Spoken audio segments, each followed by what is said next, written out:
अस्सलामुअलैकुम and welcome. आज हम एक नई सीरीज शुरू करने जा रहे हैं जिसमें हम माइनस को स्टडी करेंगे और जो हमारा पहला मॉड्यूल है वो है फाउंडेशन मॉड्यूल। माइनस में हमने 4 पार्ट में डिवाइड करना है। पैथोलॉजी, इसके अलावा फार्माकोलॉजी, कम्युनिटी मेडिसिन जिसके अंदर एजिंग भी ऐड हो जाएगी एंड बिहेवियरल साइंसेस। अब जो हमारा ब्लॉक का सिलेबस है, तो ब्लॉक के सिलेबस के अकॉर्डिंग हमारे पास माइनस के टोटल नंबर्स हैं 55 out of 280, that is around 18 to 19%। तो जब आप 65% को आपकी पासिंग परसेंटेज इसको आपने टारगेट करना है, तो ये 19 to 20% नंबर्स आप मिस नहीं कर सकते। और ये बहुत इजी नंबर्स हैं, जैसे कि एनाटॉमी और फिजियोलॉजी का आपका बड़ा एक्सटेंसिव सिलेबस होता है, तो इसके मुकाबले भी इसका बहुत सिंपल सा छोटा सा सिलेबस है। आप इसको अच्छे से तैयार कर जाओ और इसमें यूजुअली आपको टीचर्स भी फैसिलिटेट करेंगे, बिकॉज ये यूजुअली आपको एक्सपेक्टेड नहीं होता कि आपको ये बहुत अच्छे से आता होगा। तो इसमें आपको इजी सवाल आते हैं, आसान सवाल आते हैं और इसके नंबर लेना बड़ा आसान होता है। तो इसमें पैथोलॉजी के नंबर्स कितने हैं? पैथोलॉजी के नंबर्स हैं हमारे पास 24। तो 280 नंबर्स का आपका ब्लॉक 1 का एग्जाम है, उसमें 24 नंबर्स की हमारे पास पैथोलॉजी होगी, दैट इज अराउंड 9%। ठीक है, तो अगर आप 65% को टारगेट कर रहे हो आउट ऑफ 100, तो आप इन इजी 9% मार्क्स को मिस नहीं कर सकते। इनकी आपको अच्छे से तैयारी करना ज़रूरी है। इसको एक लिमिटेड अमाउंट ऑफ टाइम में आप अगर ये वीडियो अच्छे से देख लो, तो इंशाल्लाह ताला I guarantee you that you will get very good marks in pathology and overall in minors. मैंने पैथोलॉजी के जो भी एलओज हैं यूएचएस के, जिसके अकॉर्डिंग हमें तैयारी करनी है, उनको मैंने एक लेआउट की फॉर्म में आपको पहले से दिखा दिया है कि ये एलओज हैं, हम इन्हीं को तैयार करेंगे और इन्हीं के ऊपर हम बात करेंगे। तो पहले किताबी बातों से पहले थोड़ा सा हम समझ लेंगे पैथोलॉजी होती क्या है। Pathology is a study of disease, in simple terms आप ये कह सकते हो। ठीक है, अब पैथोलॉजी के अंदर क्या क्या चीजें आती हैं? पैथोलॉजी के अंदर हम ओवरऑल जितनी भी बॉडी की डिजीजेज हैं उनको हम स्टडी करते हैं। जो भी डिसरप्शंस हैं इन द नॉर्मल फिजियोलॉजी, उसको हम स्टडी करते हैं। और इसके अलावा इसके अंदर पैथोलॉजी के अंदर सारी लैब इन्वेस्टिगेशंस आती हैं। जो भी आप लैब्स पे जाते हो, जैसे Shaukat Khanum, Chughtai, different types of labs, तो उनको हम कहते हैं पैथोलॉजी लैब्स। तो पैथोलॉजी के अंदर ये भी एक बहुत बड़ा पार्ट है कि उसके अंदर हम लैब इन्वेस्टिगेशंस करते हैं। इसके अलावा जो भी बायोप्सीज होती हैं, जो भी डिफरेंट चीज़ें होती हैं कि जिसके थ्रू हम एक डिजीज़ को डायग्नोज करते हैं, डिजीज़ को पिक करते हैं, वो सारी हम पैथोलॉजी के अंदर स्टडी करते हैं। ठीक है, तो अब हम थोड़ी किताबी बातों पे आ जाते हैं कि पैथोलॉजी के अंदर 4 मेन कंपोनेंट्स होते हैं। इटियोलॉजी, इटियोलॉजी होता है कॉज ऑफ अ डिजीज। कोई भी डिजीज होगी तो उसका कोई सर्टन कॉज तो जरूर होगा। हम जब भी उस डिजीज को पढ़ेंगे, हम सबसे पहले ये पढ़ेंगे कि इसके ये सर्टन कॉजेस हैं। ठीक है, या इसका कुछ होती है जिनका कोई कॉज नहीं होता, जिनका कोई नॉन कॉज नहीं होता, या फिर उसके कुछ जेनेटिक कॉजेज हो सकते हैं, कोई कंजेनिटल डिजीज होती हैं, कोई लेटर इन लाइफ एक्वायर्ड होती हैं, उसके कोई बिहेवियरल फैक्टर्स होते हैं, कोई लाइफस्टाइल फैक्टर्स होते हैं, डिफरेंट उसकी कॉजेज होती हैं। नेक्स्ट हमारे पास आ जाता है पैथोजेनेसिस। पैथोजेनेसिस क्या होता है कि एक डिजीज डेवलप कैसे करती है, how a disease develops is pathogenesis. इसी के रिलेटेड एक वर्ड है पैथोफिजियोलॉजी। पैथोफिजियोलॉजी का मतलब ये होता है कि एक नॉर्मल प्रोसेस हो रहा है बॉडी में, एक नॉर्मल फिजियोलॉजी है। जैसे हार्ट पंप कर रहा है, तो हार्ट ब्लड को पंप कर रहा है, वो बॉडी के सेल्स के पास ऑक्सीजन लेके जाएगा, देन वो रिटर्न करेगा अपने पाथ से और वो वापस हार्ट में आ जाएगा। एक नॉर्मल प्रोसेस है। अब अगर हार्ट को डैमेज हुआ, ठीक है, मायोकार्डियल इंफाक्शन हो गई, हार्ट अटैक हो गया सिंपली, तो हार्ट का मसल डैमेज हुआ, वो पंपिंग की जो एबिलिटी है वो उसकी हो गई, डैमेज हो गई, तो अब वो प्रॉपरली ब्लड को पंप नहीं कर पाएगा। इस चीज को हम स्टडी करते हैं। इसके रिलेटेड अब जो भी इफेक्ट्स आएंगे, उस चीज को हम स्टडी करेंगे पैथोफिजियोलॉजी में।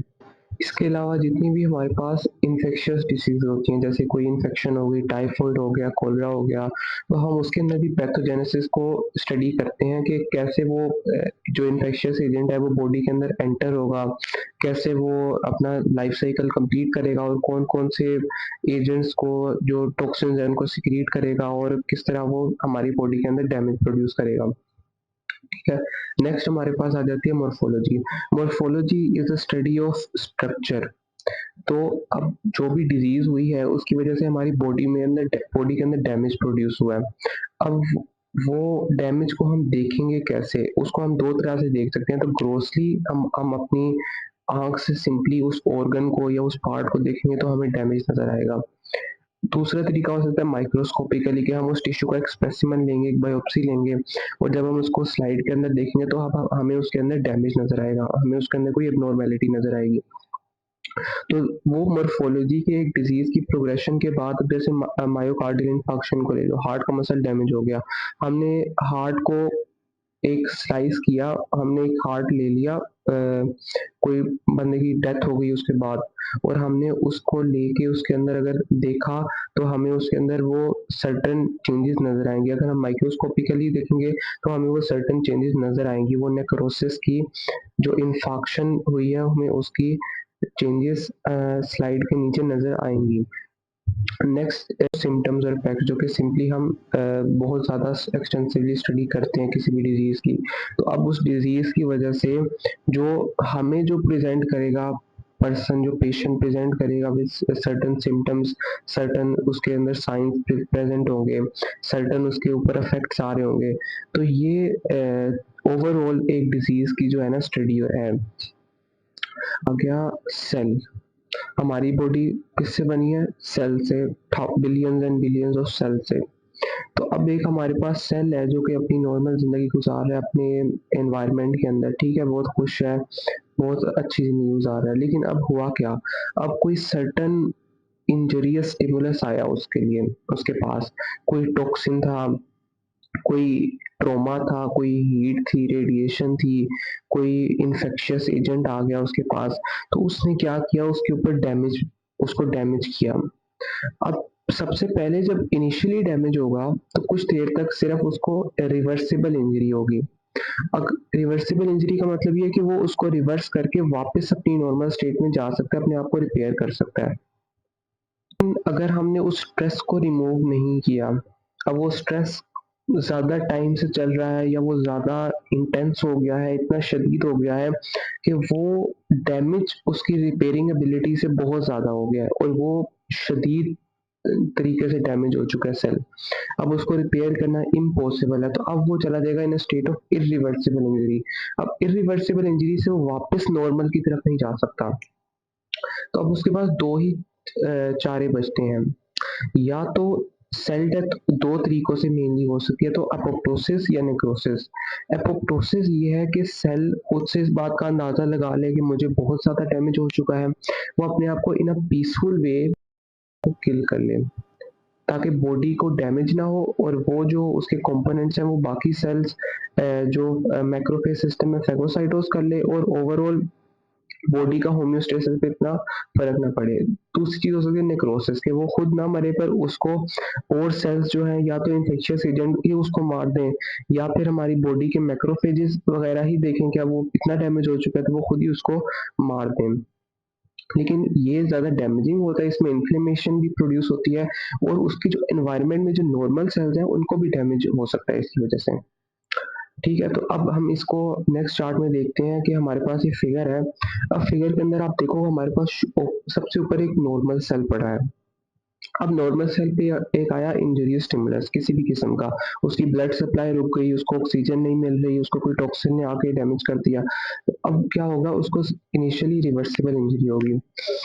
नेक्स्ट क्या होगा कि अगर रिवर्सिबल इंजरी से अगर हम टॉक्सिन को या कोई भी जो स्टिमुलस था उसको रिमूव कर दें, ब्लड सप्लाई उसकी बहाल हो जाए, ऑक्सीजन मिलना शुरू हो जाए, तो वो अपने आप को रिपेयर करके वापस नॉर्मल पे लेके जा सकता है।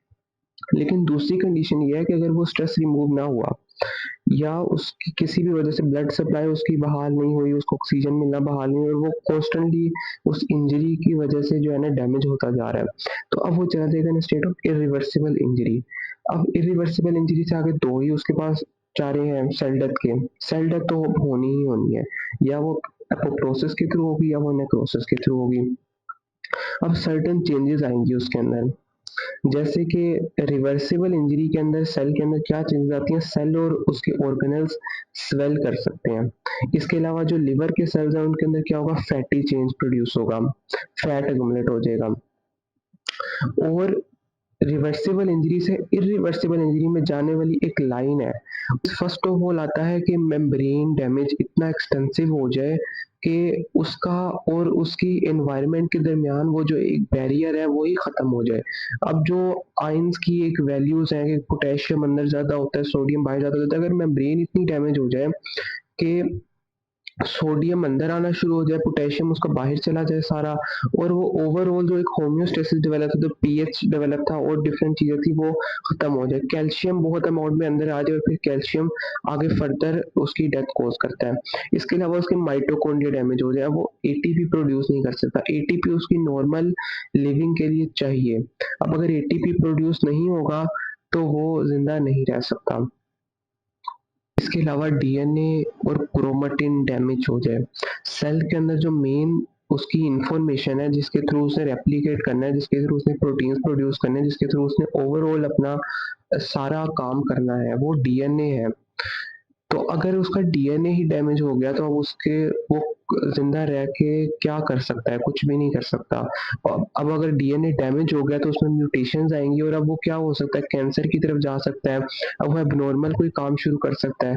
तो इस केस में एक तो वो खुद डिटेक्ट कर लेता है, खुद एपोप्टोसिस हो जाती है उसकी, या फिर अगर वो कोई कैंसर या कोई और चीज डेवलप करेगा तो उसको दूसरे सेल्स भी मार देंगे इस केस में। तो ये 3 मेन चीज़ें हैं कि अगर ये 3 मेन चीज़ें हो जाएँ, तो उस पॉइंट पे हम कहते हैं कि अब ये सेल एक इरिवर्सिबल इंजरी की तरफ चला गया। अब ये वापस अपने आप को हील नहीं कर सकता। अच्छा, तो there are different causes of cell injury. हमने अभी डिस्कस किया है कि सेल इंजरी की वजह से एक नॉर्मल सेल जो है वो पहले रिवर्सिबल इंजरी की तरफ जाएगा and then after reversible injury अगर वो स्ट्रेस या वो इंजरी का कॉज रिमूव नहीं हुआ तो वो it can go to irreversible injury.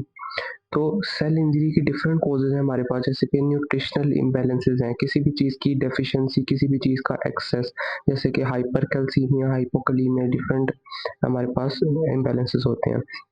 फिर जेनेटिक एब्नॉर्मैलिटीज़ हैं, जैसे किसी भी जीन में म्यूटेशन हो गई है जिसकी वजह से कोई ख़ास ऑर्गन के सेल्स डैमेज हो रहे हैं या ओवरऑल बॉडी के सेल्स डैमेज हो रहे हैं। देन इम्यूनोलॉजिकल रिएक्शंस, जिसमें हमारे पास ऑटो इम्यून डिजीज़ आ जाती हैं, एलर्जिक रिएक्शंस आ जाते हैं। इसमें भी क्या होता है, सेल्स को इंजरी होती है। फिर केमिकल एजेंट्स एंड ड्रग्स, ठीक है, डिफरेंट टॉक्सिन्स होते हैं, पॉइजन्स होते हैं, जो अगर आप ले लो आपकी बॉडी में वो चले जाएँ तो वो ओवरऑल सेल्स को इंजर करते हैं। फिर फिजिकल एजेंट्स जैसे कि ट्रॉमा हो गया, रेडिएशन हो गई, हीट हो गई, ये भी सेल्स को इंजर करते हैं। फिर इन्फेक्शियस एजेंट जो कि मोस्ट कॉमन है, बैक्टीरिया, वायरसेस, फंजाई, तो ये भी सेल्स को इन्फेक्ट करके उनको डैमेज करते हैं।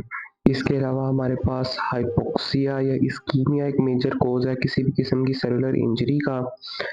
और मोस्ट इम्पोर्टेंटली एजिंग, कि विद एज हमारे सेल्स के अंदर इंजरी हो जाती है due to different causes. Now हमारे पास जो फर्स्ट टाइप वो थी रिवर्सिबल इंजरी की। Reversible injury is that stage जिसमें सेल की मॉर्फोलॉजी और उसके functions they can return to normal if the injurious stimulus is removed. हमने जो पहले बात की थी कि वो अपने आप को हील कर सकता है अगर हम उस इंजरियस स्टिमुलस को रिमूव कर दें, वो अपनी नॉर्मल मॉर्फोलॉजी भी अपने नॉर्मल फंक्शन पे रिटर्न कर सकता है, एक नॉर्मल सेल बन जाएगा। इसके फीचर्स क्या है, इसके अंदर क्या होगी, सेल्स की स्वेलिंग होगी, और ओवरऑल जब सेल्स की स्वेलिंग होगी तो उस ऑर्गन का साइज इंक्रीज हो जाएगा। फिर वैक्यूलर डिजनरेशन एक प्रोसेस है जिसमें एंडोप्लाज्मिक रेटिकुलम के वैक्यूल्स हमें अपीयरेंट होते हैं। फैटी चेंज हो जाता है सेल्स के अंदर, जैसे कि लिवर के सेल्स के अंदर लिपिड अक्यूमुलेट हो जाएगा और वो फैटी लिवर में कन्वर्ट हो जाएगा। अदर डिफरेंट मल्टीपल फीचर्स हैं, जैसे कि मेम्ब्रेन ऑल्टर हो जाएगी, माइटोकॉन्ड्रिया स्वेल कर जाएंगे, क्रोमेटिन को फाइनल डैमेज हो जाएगा, माइलिन फिगर्स और फॉस्फोलिपिड्स अपीयर कर जाएंगी, एंड डायलेटेड ईआर अपीयर हो जाएगा, एंड पॉलीसोम्स डिसोसिएट हो जाएंगे। ठीक है, ये माइनर है। Then point of no return जो हमने पहले भी डिस्कस किया है कि इसमें 3 मेन फीचर्स होंगे, extensive damage of chromatin and DNA, secondly mitochondria का डैमेज, और माइटोकॉन्ड्रिया के डैमेज का एक नेक्स्ट फीचर क्या होगा कि एटीपी ओवरऑल सेल में डिक्रीज हो जाएगा। थर्ड नंबर पे मेम्ब्रेन डैमेज होगा, मेम्ब्रेन डैमेज की वजह से तो सेल स्वेल कर देगा, प्लस कैल्शियम एक्यूमुलेट करता है और कैल्शियम की एक्यूमुलेशन फर्दर उसकी डेथ का कॉज बनती है। तो ये 3 मेन फीचर्स आपको याद होने चाहिए। Next, irreversible cell injury. Irreversible cell injury में जो रिवर्सिबल इंजरी के फीचर्स हैं वो भी प्रेजेंट होंगे और वो ही मोर सीवियर हो जाएंगे। जैसे कि मेम्ब्रेन डैमेज है, तो हमने पॉइंट ऑफ नो रिटर्न में भी डिस्कस किया कि 3 मेन फीचर्स, तो वो तो प्रेजेंट होने ही होने हैं। इसके अलावा हमारे पास और मज़ीद जो है ना चीज़ें होती हैं, जैसे कि एक्सटेंसिव मेम्ब्रेन डैमेज होगा तो सेल का अपना जो इंटरनल एनवायरनमेंट है जो उसने मेंटेन किया होता है वो डिस्टर्ब हो जाएगा। माइटोकॉन्ड्रिया डैमेज होगा तो वैसे ही एटीपी सिंथेसिस नहीं होगी, तो बॉडी का जो मेटाबॉलिज्म है वो फंक्शन नहीं करेगा, तो डेथ हो जाएगी सेल्स की। देन डीएनए और क्रोमेटिन डैमेज की वजह से वैसे ही सेल ना अपने आप को रिपेयर कर सकता है, ना फंक्शन कर सकता है प्रॉपर्ली, ना रेप्लिकेट कर सकता है, तो उसकी डेथ भी फिर पक्की हो जाती है। इरिवर्सिबल सेल इंजरी के पॉइंट पे जब सेल पहुंच जाएगा तो अब आगे उसके पास एक ही फेट बचता है, वो है सेल डेथ। अब सेल डेथ की डिफरेंट हमारे पास टाइप्स हैं। जो मेन 2 टाइप्स हैं वो हमारे पास है एपोप्टोसिस जो कि सेल्फ सुसाइड है, एक कंट्रोल वे में डेथ है, और दूसरी है नेक्रोसिस जो कि एक ज़्यादा कैटास्ट्रोफिक और ज़्यादा डेंजरस टाइप की डेथ है। देन हमारे पास और माइनर टाइप्स भी हैं, जैसे जिसमें ऑटोफेगी आ जाता है। ऑटोफेगी में क्या होता है, सेल के जो लाइसोसोम्स हैं वो खुद ही अपने आप को ही डाइजेस्ट कर देंगे, दैट इज ऑटोफेगी। और सेकंड हमारे पास पायरोप्टोसिस और नेक्रोप्टोसिस जो कि एपोप्टोसिस और नेक्रोसिस का एक मिक्सचर होता है इन दोनों के अंदर। एपोप्टोसिस, एपोप्टोसिस क्या है कि एक form of programmed cell death है, जिसमें क्या होगा कि सेल श्रिंक कर जाएगा और स्मॉल एपोप्टोटिक बॉडीज के अंदर अपने आप को डिसॉल्व कर लेगा। फिर उन जो एपोप्टोटिक बॉडीज बनी है उनको दूसरे सेल्स जैसे कि मैक्रोफेजेस फेगोसाइटोज कर लेंगे और ओवरऑल कोई इन्फ्लेमेशन, कोई डेंजरस रिएक्शन प्रोड्यूस नहीं होगा। इसके डिफरेंट कॉजेज हैं। फिजियोलॉजिकली जो एपोप्टोसिस होता है, जैसे एम्ब्रियोजेनेसिस के अंदर हमारे पास डिफरेंट टाइप के सेल्स हैं, जैसे फिंगर्स के दरमियान में हमारे जो है ना जो मटेरियल होता है वो रिमूव होता है ताकि फिंगर्स हमारी अलग अलग हो जाए, उसमें भी एपोप्टोसिस होता है। ठीक है, एम्ब्रियोजेनेसिस में बहुत इंपॉर्टेंट है। फिर एट्रोफी, जब भी कोई मसल एट्रोफी होगा, यूट्रस एट्रोफी होगा, नॉर्मल सेल का टर्नओवर होता है जो एक नॉर्मल बॉडी में, हेल्दी बॉडी में भी क्या होता है कि रोज मल्टीपल लाखों सेल्स की डेथ होती है और फिर मल्टीपल नए सेल्स उसको कॉम्पेंसेट करने के लिए प्रोड्यूस होते हैं। तो एक नॉर्मल टर्नओवर का मैकेनिज्म है वो भी एपोप्टोसिस से होता है। फिर सेल्फ रिएक्टिव लिम्फोसाइट जो भी बॉडी को जो है ना डैमेज करने की एबिलिटी रखते हैं, उनके अंदर भी नॉर्मली एपोप्टोसिस हो जाता है। इसके पैथोलॉजिकल कॉजेज भी होते हैं, जैसे कि एक वायरस इन्फेक्टेड सेल है, जो वायरस से सेल इन्फेक्ट हो गया है, अब उसको मरना ज़रूरी है। ठीक है, तो अब उसके अंदर भी नॉर्मली क्या होता है, एपोप्टोसिस हो जाती है। इसके अलावा डीएनए डैमेज एक सेल के अंदर हो गया तो उसका नॉर्मल कंट्रोल मैकेनिज्म है कि इससे कि वो कैंसर में डेवलप ना हो, वो खुद ही अपने आप को जो है ना किल कर लेता है एपोप्टोसिस के थ्रू। इसके अलावा एक सेल के अंदर अगर मिसफोल्डेड प्रोटीन्स एक्यूमुलेट हो जाए, कोई भी जेनेटिक म्यूटेशन है, प्रोटीन्स प्रॉपर्ली प्रोड्यूस नहीं हो रहे, मिसफोल्ड हो रहे हैं, तो वो उस सेल के अंदर एक्यूमुलेट कर जाएंगे, अब वो सेल अपना फंक्शन परफॉर्म नहीं कर सकता, तो वो अपने आप को क्या कर लेगा, एपोप्टोसिस के थ्रू किल कर लेगा। अब एपोप्टोसिस का जो नॉर्मल प्रोसेस है, ये समझना बड़ा ज़रूरी है कि एक डायग्राम में आप देखें कि एक नॉर्मल सेल पड़ा है। अब उस नॉर्मल सेल ने महसूस किया कि उसके अंदर किसी भी किस्म का कोई स्टिमुलस आ गया या उसके अंदर वो एक्सटेंसिव इरिवर्सिबल इंजरी के पॉइंट पे पहुँच गया है। तो अब उसमें क्या होगा कि ओवरऑल जो क्रोमेटिन है वो भी कंडेंस कर देगा, जो मेम्ब्रेन है उसमें ब्लबिंग हो जाएगी, और क्या होगा कि सारी चीज़ें एपोप्टोटिक बॉडीज़ की फॉर्म में छोटी-छोटी से वैक्यूल्स के अंदर जो है ना कन्वर्ट हो जाएगी, पूरा सेल छोटे-छोटे टुकड़ों में फ्रेगमेंट हो जाएगा। तो ये मल्टीपल एपोप्टोटिक बॉडीज़ प्रोड्यूस होंगी। नेक्स्ट क्या होगा, इन एपोप्टोटिक बॉडीज़ को दूसरे जो फेगोसिटिक सेल्स में मैक्रोफेजेस वो इनको फेगोसाइटोज कर लेंगे और फिर वो इन न्यूट्रिएंट्स को यूज़ कर लेंगे। अब इसमें 2 दो पाथवेज होते हैं हमारे पास में, one is mitochondrial pathway and second is death receptors pathway. Mitochondrial pathway ज़्यादा कॉमन होता है, तो उसमें क्या होता है कि माइटोकॉन्ड्रिया की जब मेम्ब्रेन डैमेज होगी तो उससे क्या होगा, साइटोक्रोम्स जो नॉर्मल एंजाइम उसके अंदर प्रेजेंट होते हैं वो रिलीज होगी। साइटोक्रोम्स क्या करेंगे बाद में आके, बाहर एंजाइम्स प्रेजेंट होते हैं जो जिनका नाम होता है कैस्पेसेस, वो इन कैस्पेसेस को एक्टिवेट करेंगे और फिर वो आगे फर्दर प्रोसेस करते हैं कि जिसके थ्रू ये सारा ब्लेबिंग का और एपोप्टोटिक बॉडीज बनने का प्रोसेस होता है। नेक्स्ट हमारे पास सेल डेथ की टाइप है जो कि है necrosis. Necrosis an accidental cell death, जिसमें सेल की मेम्ब्रेन्स फॉल अपार्ट कर देती हैं, सेल स्वेल कर देगा और क्या हो जाएगा, रप्चर कर देगा, और उसकी वजह से जो भी इसके एंजाइम्स हैं ये भी बाहर लीक आउट कर जाएंगे और अल्टीमेटली क्या होगा कि सेल डाइजेस्ट हो जाएगा। ये बेसिक डेफिनेशन है जो रॉबिन्स पे लिखी हुई है। देन इसके कॉजेज मेनली पैथोलॉजिकल है, कोई भी इसका फिजियोलॉजिकल कॉज नहीं है। पैथोलॉजिकल कॉजेज इसके सिर्फ होते हैं, इसमें दो मेन फीचर्स हमारे पास प्रेजेंट होंगे। One is cytoplasmic changes. तो साइटोप्लाज्म में क्या होगा कि इओसिनोफिलिक, या इसको नॉर्मल नाम कहते हैं कि मोथ ईटन, ऐसे ये अपीयर होता है। न्यूक्लियर चेंजेस हमारे पास होते हैं जिसको हम कहते हैं पिक्नोटिक डीजनरेशन। पिक्नोटिक डीजनरेशन में हमारे पास दो चीजें होती है, कार्योहिक्सिस और कैरियोलाइसिस। कैरियोहिक्सिस में क्या होता है कि जो न्यूक्लियस होगा वो फ्रेगमेंट हो जाएगा और कंडेंस हो जाएगा, श्रिंक कर जाएगा और उसकी फ्रेगमेंटेशन होगी न्यूक्लियर मटेरियल की। कार्योलाइसिस में क्या होगा कि नेक्स्ट अब वो जो कंडेंस मटेरियल था, फ्रेगमेंटेड था, अब वो डिसोल्व होके खुद ही डिसअपियर हो जाएगा। तो नेक्रोसिस वाले सेल के अंदर एक मेन फीचर आपको ये नजर आएगा कि उसके अंदर न्यूक्लियस आपको विजिबल नहीं होगा। नेक्रोसिस की अब टोटल 6 टाइप्स होती हैं हमारे पास and these are very very important with respect to your exams. तो फर्स्ट टाइप हमारे पास होती है कोगुलेटिव नेक्रोसिस।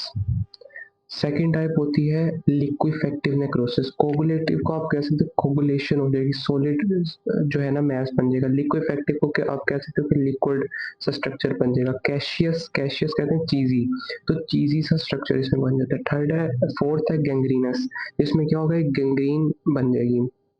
फिफ्थ हमारे पास है फाइब्रिनॉइड और सिक्स्थ है हमारे पास फैटी नेक्रोसिस। अब हम एक एक को देखेंगे बेसिक और उसके साथ उसकी स्लाइड्स को देखेंगे बिकॉज ये आपका प्रैक्टिकल भी है। देन कोगुलेटिव नेक्रोसिस जो फर्स्ट टाइप है, इसमें क्या होता है कि हमारे पास जो ओवरऑल टिश्यू का स्ट्रक्चर है वो प्रिजर्व रहता है। तो आप अगर माइक्रोस्कोप में देखोगे तो इओसिनोफिलिक और ए न्यूक्लियर स्ट्रक्चर्स परसिस्ट करेंगे। ये होता है in all the types of infarcts except brain. Body में कहीं पे भी इन्फार्क्ट होगा, जैसे मायोकार्डियल इन्फार्क्शन हार्ट में, एक्सेप्ट ब्रेन, ब्रेन के इन्फार्क्शन में कोगुलेटिव नेक्रोसिस नहीं होता। तो ये आप स्लाइड देखें, अब ब्लैक लाइन के एक तरफ हमारे पास नॉर्मल टिश्यू है एन से, और दूसरी तरफ हमारे पास एबनॉर्मल टिश्यू है जिसमें नेक्रोसिस हुआ है। तो अब आप देखो कि नॉर्मल टिश्यू के अंदर हमें जो है ना इतने सारे न्यूक्लियस नजर आ रहे हैं, लेकिन दूसरी तरफ आप देखो तो अंदर सेल्स के न्यूक्लियस विजिबल नहीं है। वो जो न्यूक्लियस नजर आ रहे हैं वो हमें इंटरस्टिशियम में नजर आ रहे हैं सिर्फ। अब सेकंड साइड में देखो, सेकंड साइड में भी ऐसे ही है कि एक हमारे पास लेफ्ट साइड पे जो है नेक्रोसिस की स्लाइड है, तो अब इसमें देखो न्यूक्लियस विजिबल है ही नहीं, बिल्कुल पेल सा इओसिनोफिलिक सा स्ट्रक्चर है। जबकि नॉर्मल साइड पे देखो तो नॉर्मली न्यूक्लियस प्रेजेंट है। सेकेंड टाइप हमारे पास है लिक्विफेक्टिव नेक्रोसिस। वहां पे क्या था, सॉलिड जो है ना मेटल प्रिजर्व फॉर्म में था। यहाँ पे क्या हुआ कि डेड सेल्स कंप्लीटली डाइजेस्ट हो जाएंगे बाय एंजाइम्स। इसमें क्या होता है, विस्कस लिक्विड बन जाएगा जो कि बाद में इवेंचुअली रिमूव हो जाएगा बाय फेगोसाइट्स।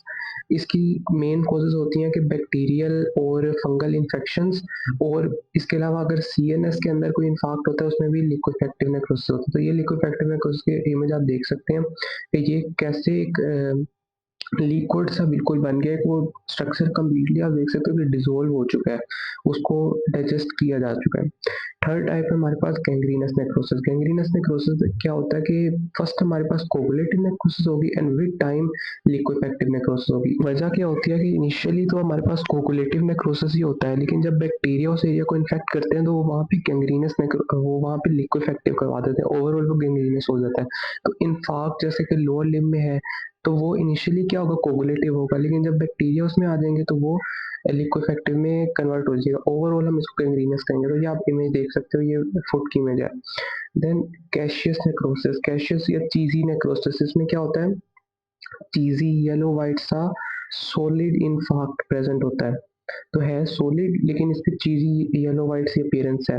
और अनलाइक कोगुलेटिव, इसके अंदर जो सेल्स हैं वो ब्रोकन होते हैं। कोगुलेटिव में क्या होता है, ओवरऑल जितना भी टिश्यू का स्ट्रक्चर है वो प्रिजर्व होता है, लेकिन इसमें सेल्स ब्रोकन होते हैं। इसकी एक ही मेन एग्जांपल है, वो है ट्यूबरकुलोसिस, टीबी के अंदर जो ग्रैनुलोमा बनता है लंग में। तो ये देखो कि ये हमारे पास लंग का है स्पेसिमेन है, और इसके अंदर ये देखो व्हाइट सा आपको बहुत ज़्यादा जो है ना डिस्टिंक्ट अपीयर हो रहा है, ये कैशियस नेक्रोसिस। ये सेकंड स्लाइड में भी देखो कि यहाँ पे भी हमें बहुत विजिबल अपीयर हो रहा है कैशियस नेक्रोसिस। फैट नेक्रोसिस में क्या होता है कि लाइपेजेस हमारे पास किसी भी वजह से रिमूव हो जाएंगे और बाहर निकल आएंगे, और वो क्या करेंगे, फैट को डिस्ट्रॉय करेंगे। तो इसकी वजह से क्या होगा कि जो फैटी एसिड्स और बाहर जो कैल्शियम प्रेजेंट है वो मिलके एक वाइट चोकी डिपॉजिट्स बना लेते हैं।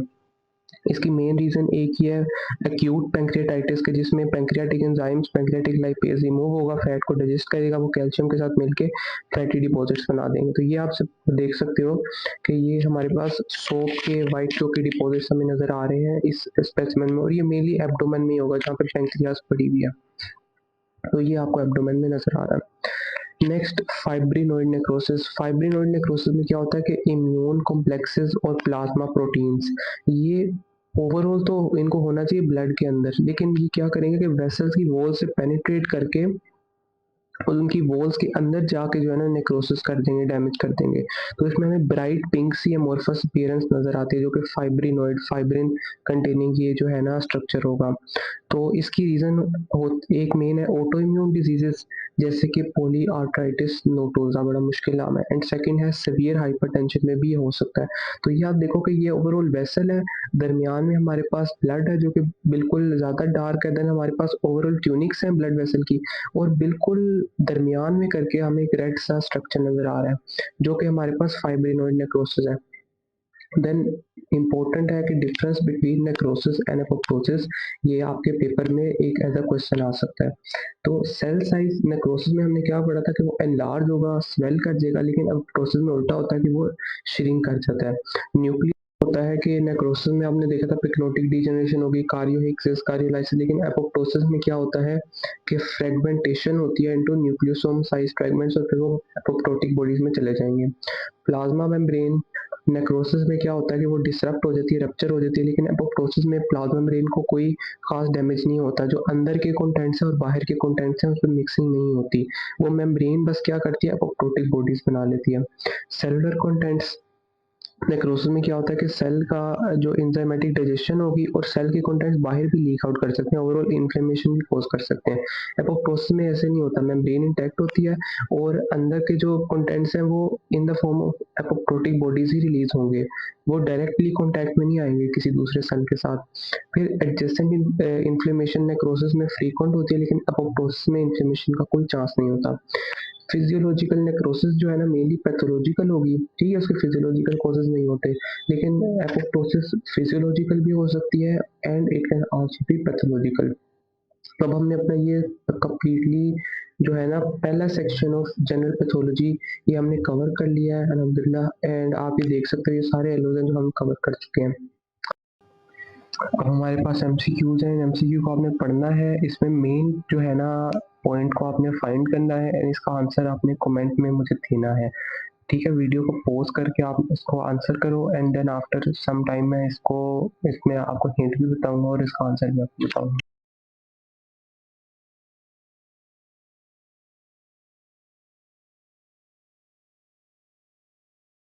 56-year-old man recovered from myocardial infarction after his myocardium was entirely saved by immediate thrombolytic therapy।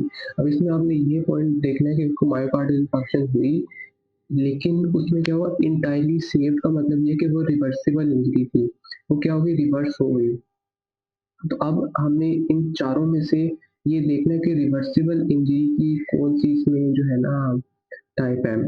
तो पहले जो तीनों चीजें कार्डियोलाइसिस, कार्डियोलिसिस, पिग्नोसिस, ये तीनों नेक्रोसिस के अंदर होती है।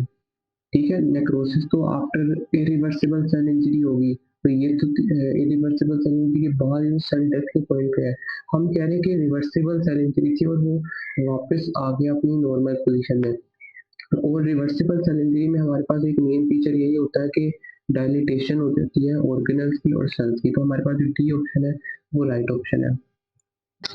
नेक्स्ट एमसीक्यू के लिए आपके पास 10 सेकंड्स है, इसको पॉज करें और इसका आंसर दें।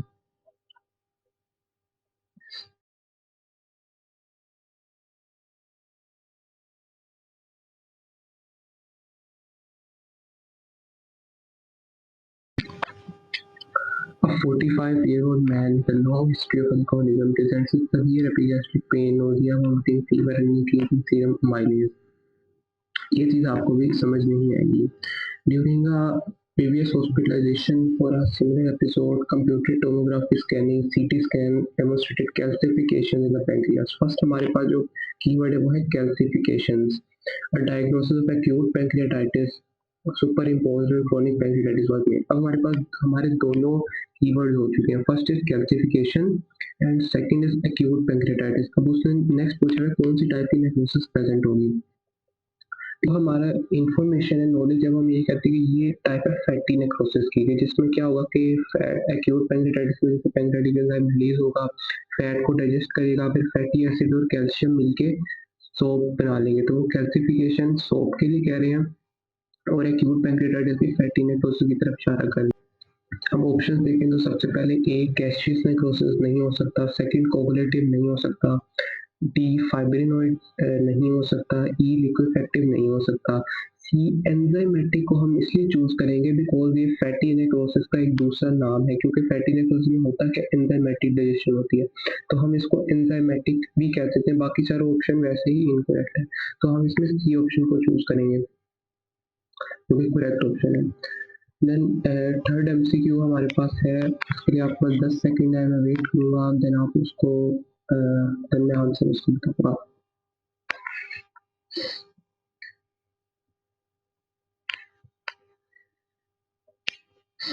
A 29-year-old man hospitalized for AIDS is found to have pulmonary tuberculosis. Then which type of necrosis found in granulomatous lesions characteristic of this increasingly frequent complaint of AIDS? अब आपने इसमें ads को नहीं देखना, आपने पहला word जो main देख लेना वो है पल्मोनरी ट्यूबरक्यूलोसिस। अब ट्यूबरक्यूलोसिस में कौन सी टाइप की नेक्रोसिस होती है, वो जो है ना इजी है ये सवाल, तो उसमें होती है गैसियस नेक्रोसिस। तो A gaseous necrosis is our answer. So please subscribe, whatever. Please